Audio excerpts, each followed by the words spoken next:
All right, ladies and gentlemen, hello and welcome to another episode of the Cryptids, Anomalies, and Paranormal Societies podcast. Today we are continuing our discussion about the latest episode, The Test, which aired on April 12th on our YouTube channel. And this episode we took both Derek and Phathom out into the field to do blind tests to determine whether or not they actually could communicate with entities or spirits or anything from the other side. So again, for those of you who have not watched this episode yet, I encourage you to go watch it prior to listening to this podcast, because we are going to be discussing some specific things that relate to the podcast. So if you don't want any spoilers, this is your one and only warning. Head over to our YouTube page, check out Season 2, Episode 2, The Test, and check that out before continuing on with this podcast. So, without any further ado, I'd like to introduce our first guest tonight, and that is Mr. Ethan. How you doing tonight? Pretty good. Good.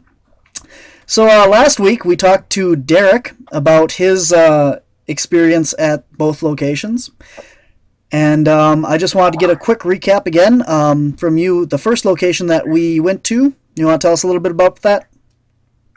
Yep, basically what happened is I had a neighbor that committed suicide in his home, and I wanted to see if they were able to figure out what happened there. Right. And to remind everyone, the information was not publicized. There is no way that Derek or Phathom could have looked up where they were. They were taken there blind. We informed them what we were doing, but not where they were going or what they should be looking for. And the information of both locations is 100% factual. It happened. You can look it up and stuff. And the second location, Ethan? The second location back in, I think it was 92, 94, somewhere in there, a young child was kidnapped and murdered in my neighborhood. Right. And that one you can actually look up. We have the court reports, the obituary and all that stuff is online, public knowledge. But again, neither of Phathom or Derek was privy to that information prior to going to these locations. Is that right? Correct. Yep, correct. So, again, without any further ado, I'd like to bring on one of our investigators. Phathom, how are you doing today? Oh, pretty good, man. Pretty good. How are you holding up with the whole COVID-19 situation? I mean, when you find out that your life is actually called quarantine, not that bad. I had to make zero changes to my lifestyle other than, being careful when I venture out, so. Right. Awesome. So, well, that's good to hear, at least on your end. You're staying healthy, though? Yeah, staying, pretty healthy, just, chilling with the animals, watching Netflix, and going out for more snacks than usual. And I think that's just a mental thing. Yeah. It's like, oh no, I need quarantine snacks because that's what everybody else is doing. So. With more quarantine snacks comes more quarantine toilet paper. Just remember that. Hey man, I come from a family where we stocked up even before it was a thing. Like somewhere I've got an ancient picture of like one of the hall closets just head to toe stacked and all the way back, and it's just toilet paper because we would buy it when it was on sale, no matter what. So, you know what? I'm okay, because if I run out, I'll just go to my mom's house and raid her stash. Awesome. So, let that be a lesson for everybody. You know what? Always buy it when it's on sale, even if you don't need it. That's good words of advice for everybody going forward here. So. Yeah. When this is over, that's what you do. You just stockpile. Yeah, I mean, it's not an end of the world thing. You just do it. All right, so take us back to the night that we took you over to Ethan's house. to remind everybody, I mean, we took you over there blind. You didn't know what you were walking into at all, aside from just we wanted you to communicate with whatever showed up and see what you felt and what you heard. Can you kind of walk us, through the course of that night and what you saw, felt, heard, seen? Yeah, I mean, the first thing I remember was, like, man, I didn't even know there were houses back here, so there was that. Hey, you said you wanted everything. Yeah. There's that. And, Ethan is a cool dude, cool bro. We'll totally hang out and play some D&D with him. That's it. Yeah, I lie, I don't play D&D.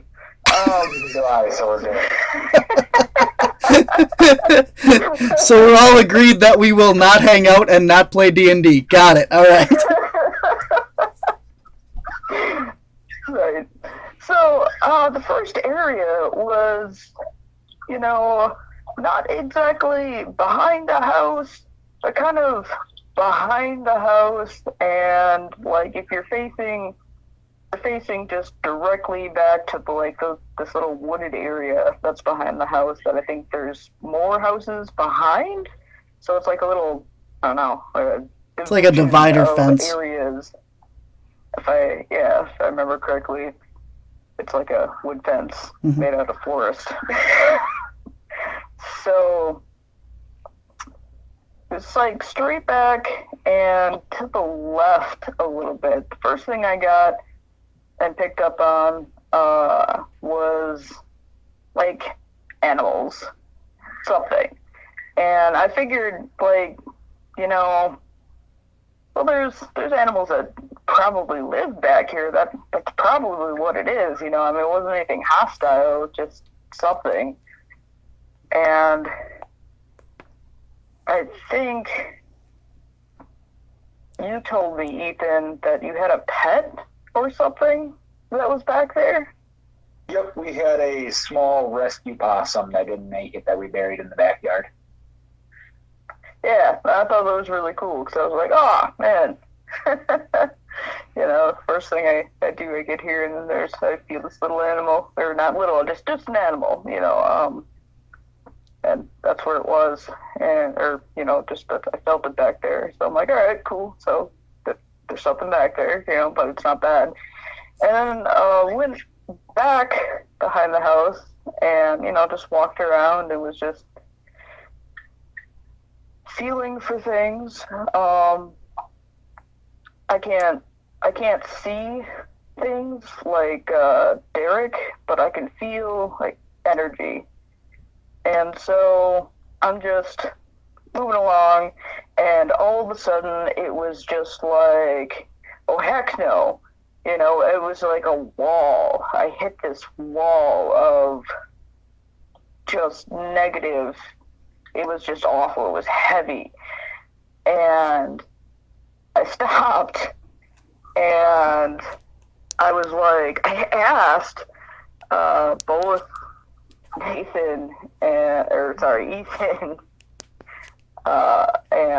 Barnaby, like, is this where you want me to go? And they're like, no, well, you tell us. I'm like, no, really, I have to, like, is this where you want me to go? And they're like, just walk a little more that way. And I just pointed, and I was like, over there, you want me to go over there? And it was kind of comedic because I'm dramatic like that. And they're like, yeah. And I'm like, no, sorry, no way. And I just walked back because there was no way I was going to get any closer to that spot. Absolutely no way. And all right. Then, so, again, to recap here, so when we brought you out there, we actually didn't take you to the exact spot like we did with Derek, because we knew that you and Derek are a little bit different as to how you communicate and what you see as far as the other side. So instead of putting you in a spot and saying what's here, we wanted to kind of let you wander around and see. And it was really interesting because, like you said, you walked into Ethan's backyard and zoomed in right on the possum that had been buried back there. And then we let you roam around a little bit, and you pretty much found a spot where you didn't want to go. Yeah, definitely. So let's go back for this. I mean, like, anybody that's already seen the episode, hopefully by now, kind of knows where this is going. So I would like to go back to the possum to start with. And when you say that, you felt or saw or whatever the possum there, tell us a little bit about that. I mean, do you see a possum sitting there? Do you feel it? Do you hear it talk? I mean, how does it manifest to you how do you experience it? All right, so I have, and it's been since I was a little kid that I've been able to, sense things or do things. My mom remembers me always knowing a couple seconds before the phone would ring, I would be like, phone call, or before somebody would knock on the door. And I remember seeing things more when I was a kid, but I think that's a really common thing. And I think with, some people, it shuts off and it goes away. And with some people, it develops into whatever your skills are going to be. It's like, I don't really think you get a choice, your skills pick you, you don't get to pick your skills. So if I, wanted to be something else, it'd be impossible. But anyway, so for me, I don't see things. I can hear things, but the energy has to be that strong. Like the entity, or let's say a print, like a stain on the area would have to be that strong for me to pick anything up. So what I do is I feel things, and everything feels different. And everything has an energy, and everything has, just like a voice to it in the form of this energy. And so I didn't know that it was a possum, but I knew that it was an animal, because animals have just this awesome energy. They're good beings, they're good creatures, they're very pure. Even ones that are looked at as being bad, there's not a bad animal out there. That comes from whatever happens to them while they're here, So animals have a different energy than people do. And so I just knew that it was an animal because that was the energy that was being put off there. Was that it was like, oh, okay, this is, it's like reaching in the dark and touching like a dog. Who hasn't pet a dog and been like, this feels nice. This is what a dog feels like. That's how it is for me. So I just reach out and I know it's an animal. So all right, so that's how I knew. Okay, cool. Ethan, so again, we came out there to experience your neighbor's backyard. And when Phathom walked over there and found the animal, that obviously wasn't something that even either of us had planned or thought of. So how did you react to that? I was pretty surprised by that. I wasn't expecting it at all, and because I don't think I brought that up with anyone really before. Mm-hmm. Yeah, it actually took you a couple minutes to even put that together yourself when we were there, because she asked you if there was a pet buried there, and you said no. And then she kind of went, oh, okay, and moved on. And then you go, well, actually, there's, a possum buried back there now that I think of it. So, yeah. Okay. Very interesting. So, all right, so now let's go forward behind the other house. And when you're walking over there, Phathom, you you basically hit this energy wall. But in the episode, you don't clarify that there is a person energy even there. It's something else, and we'll get into that in a minute here. But when you walked over there, and while you were feeling around over there at the energy and stuff, did you actually ever come across the man in question? No, it was so buried at that point. The only thing that was left of what I would say of anything residual that was human was pain, like emotional pain, sorrow, anger, and frustration.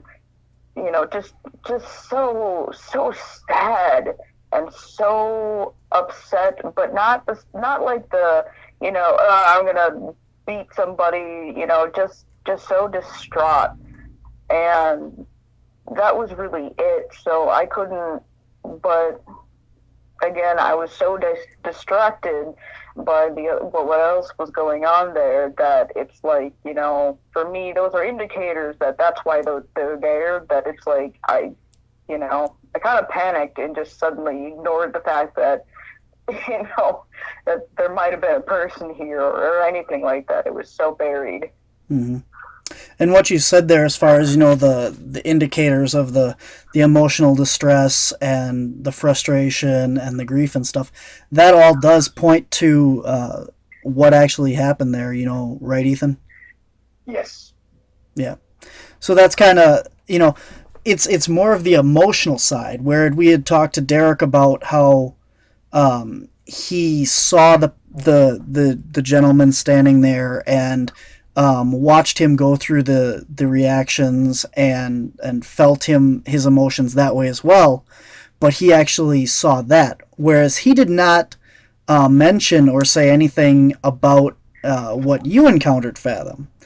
So we did get into this in the episode, so let's go just kind of a brief list about this. So, what did you feel back there?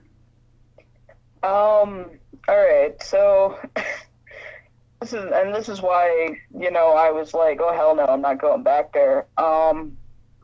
It's these things, and these things are one of the few things that I would say that I can see in a weird sense, and it's still not the same as Derek. It's something else entirely. But these things that I call undo or undo, and that is because a very long time ago, I don't know if I ever explained like why I call them that. I think you do in the episode, but go ahead again. It had this weird word had popped in my head the first time that, you know, I had really had a battle with one of these things, and it came up Chimayura Otsu. And if you type that into like Google Translate, it comes up as 3 distinct different languages that put it all together, and it's undo. And so I just shortened it to undo because I'm saying it 3 times just feels like it's not a good thing to do. So yeah, that's what was back there. Okay, so how does that feel then to you? Like, what do you, when you hit that wall, what were you experiencing? It's man, it is just nasty. It's gross. Like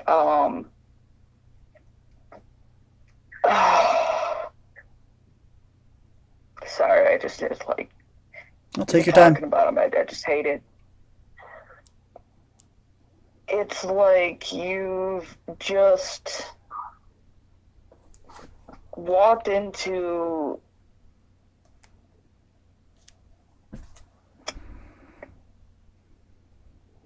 like if you can imagine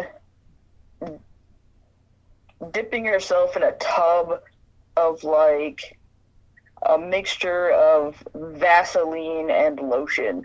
That's what it feels like. That's what they feel like. They're just viscous and they're cold and they're made up of what they eat, which is energy like that. And it doesn't have to be from the deceased. It can be from the living as well.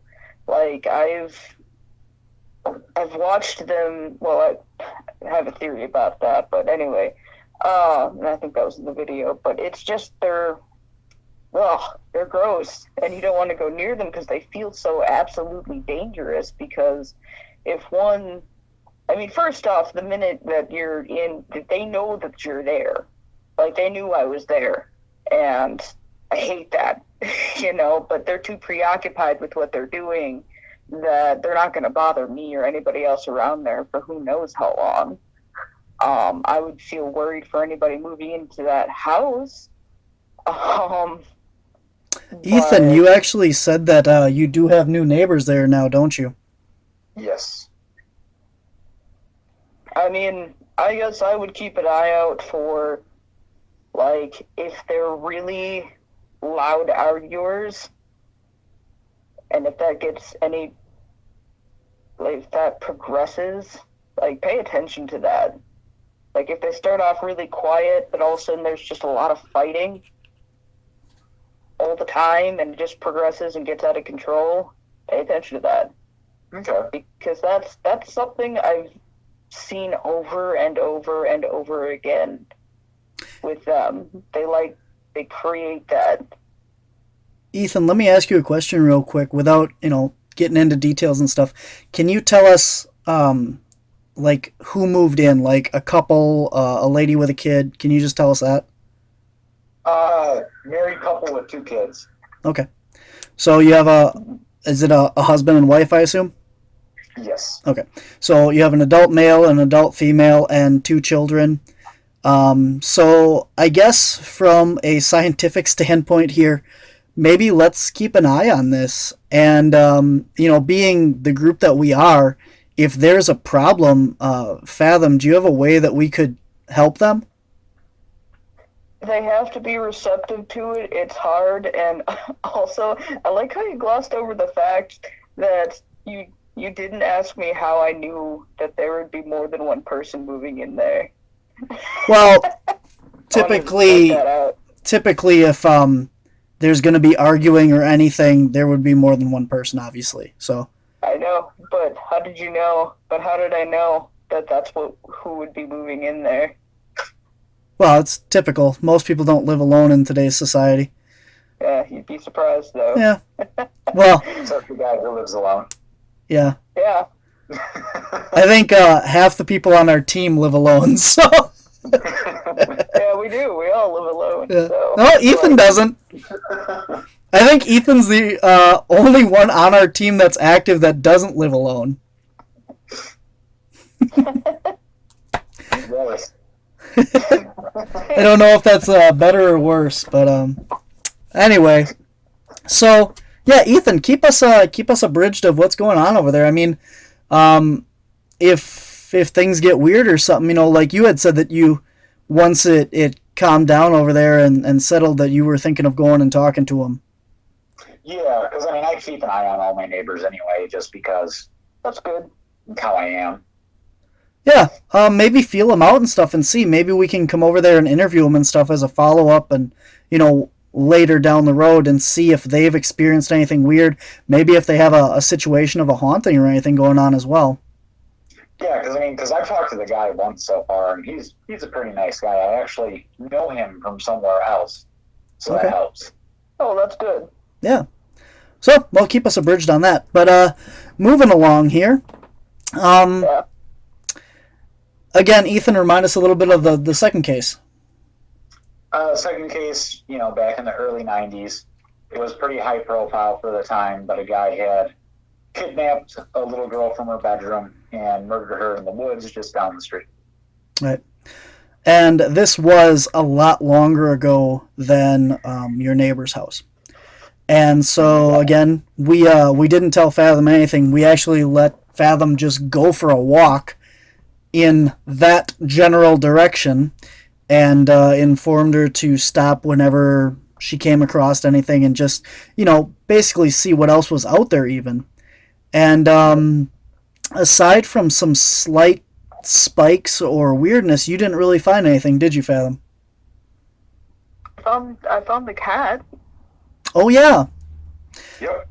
Yeah. About that. Let's go on this one. So we're walking along, and I guess Ethan, why don't you tell us what happened there? Like earlier in the week, a cat had gotten hit by a car right down the road, and I took it out of the road and moved it into the bushes. Right. And so when we're walking, Phathom, you actually picked up on that. Yeah, I did. Hmm. Or animals, man. They just have a very distinct energy. Yeah, and I didn't even really think anything of it because, it was just a stray cat that I moved out of the way, so it didn't end up in a trash bin and actually went back to nature. Mm-hmm. So, Phathom, why do you think that you weren't able to pick up on the little girl that was out there? It's hard to say. It might have been the age. It might have been that there's nothing there for me specifically to pick up on. No energy. And I think we talked about why it could be that there was nothing there left behind. Mm-hmm. When you say age, you mean the age of the incident, not the age of the person. Yes, yeah. The age of the incident. There was only a few points where I felt nervous, but I couldn't pinpoint why. There was no real... I couldn't get anything. And whether that had to do with anything, I couldn't tell you because there wasn't enough there for me to gather up on. All right, well, I'm going to ask you the same thing that I asked Derek. When you are out and about in your daily life, when you're just walking down the street, not actually trying to find things like this, do you stumble across these energies and these entities or creatures and stuff in your daily life? I do. So I usually have various, I have a pouch of stones I wear that kind of help keep that low and out because it's draining. It is terribly draining. In fact, that's why it's sometimes it's if I'm out in public for a couple hours, I just have to go home and just be by myself. I don't want to talk to anybody. I might even talk to my online friends, which I do pretty much every day. I just want to be with myself, with my animals, recharge, and sometimes that might be for 2 days. I don't want to see anybody. I just want to chill with my stones, my crystals, and just totally recharge. It's sometimes you can't help it, that even with the various stones I have, there's some stuff that's just too powerful and you can't ignore it. This thing I call leering houses. That's probably the worst, and it just means that there's something really not good in the house. And I have a hard time ignoring them because I lived in quite a few, and I can just see them, and they're just nasty, and they're just, ugh. I hate walking by them or driving by them, and sometimes people have things attached to them that are just hey, I see you, and it's just yeah, I see you too, man.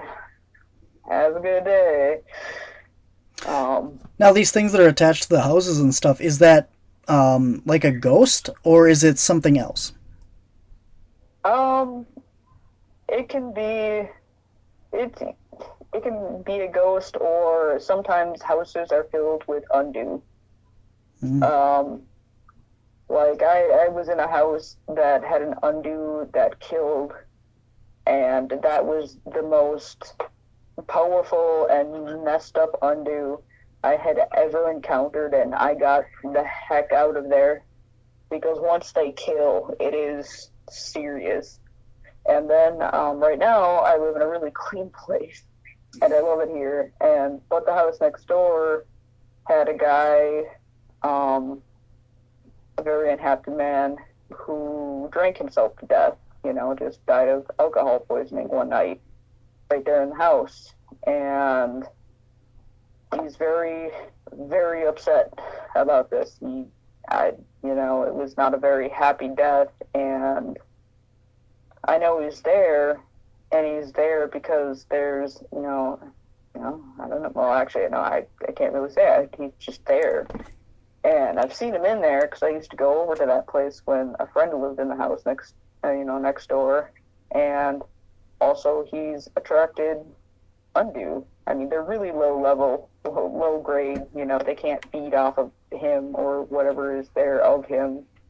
But yeah, sometimes I look across, just look across. All I have to do is open my blinds, and I can see him upstairs in the window, and I'm like, yeah, I know, bro.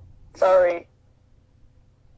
All right, so what you were saying with the whole going out and it was draining and you had the crystals and stuff, your experience with all this stuff, like you grew up with it, do you think that somebody, the average person, now we're going to go away from all the undo stuff because that's covered pretty heavily in the episode with the conversation between you and Ethan.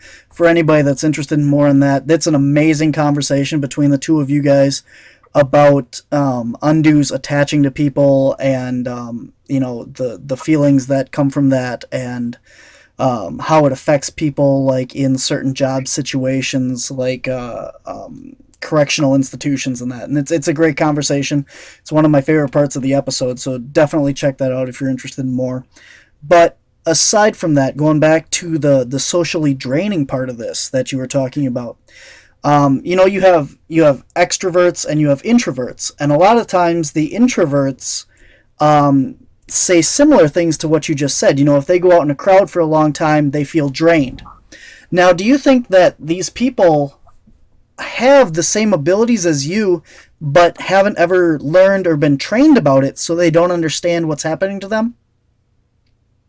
I believe it's entirely possible. I have met and talked to a friend. She's been my friend for about 2 years now, and she had never really known about any of this stuff. But she just gradually started asking questions in like the cutest way possible. Just, is it okay to ask this? It's like, just, dude, yeah, it's fine. I've been doing this for 25 years. Go ahead and ask me. I was raised with this, and so she would just ask me things here and there, and then I met another person, and the same thing. She knows that there's something, but she doesn't know what, and I've been helping her try to identify everything as much as I can.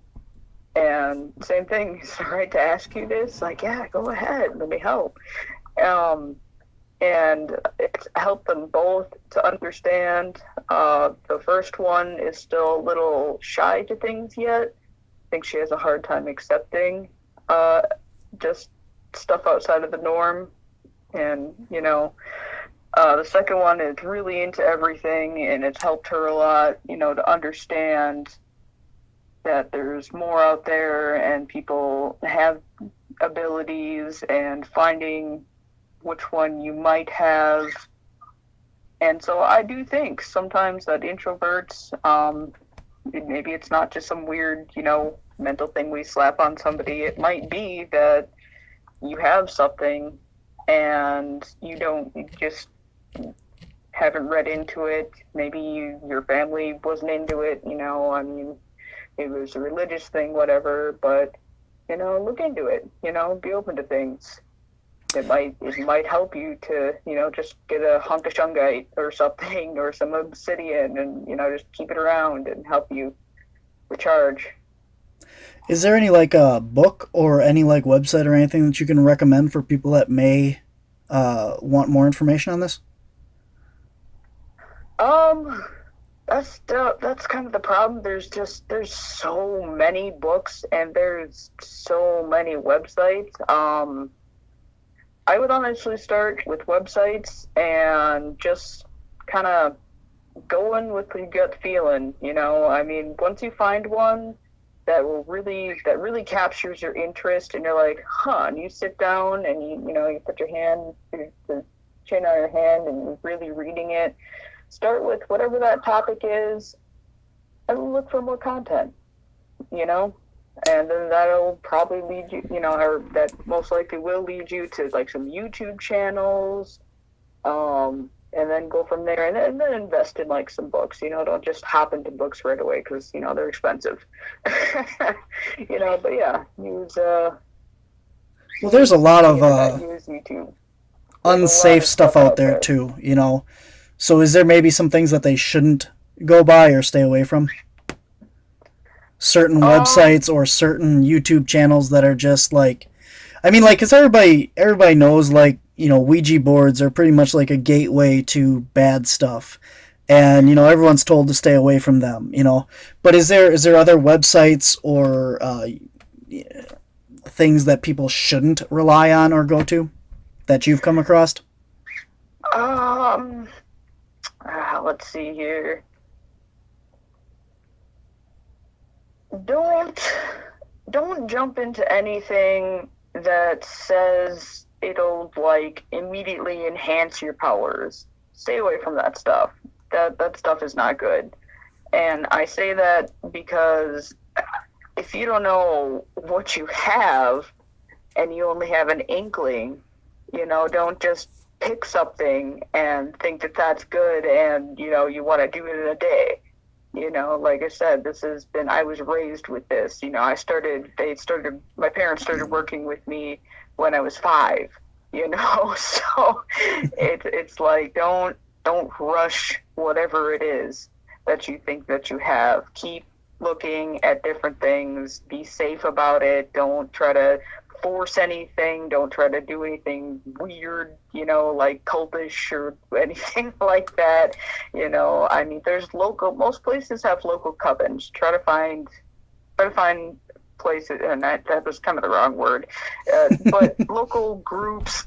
Yeah, I know it does sound like local groups where people in different fields get together. Like sometimes it's at the library and things like that. Obviously, we can't do that right now, but when you can, like local apothecary shops are like hot spots for just being like, hey, do you know where there's any like local gatherings for stuff? And they usually like, oh yeah, it's at the city center, and go hang out there and talk to some people.